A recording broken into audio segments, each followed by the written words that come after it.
Ayan, good morning po mga minamahal kong kagala. Dito naman po ako at back to work nga naman. Araw po ngayon ng silduhan.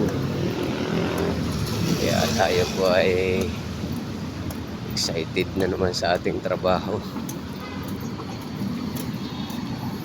Ayan o.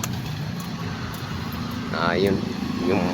Yung mababa na yun na nasa unahan, yun po ang aming pinagtatrabahuhan. Lapit lang po.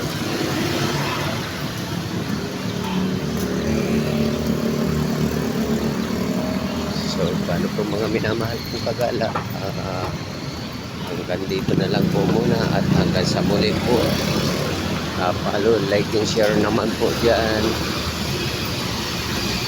Salamat po, bye bye.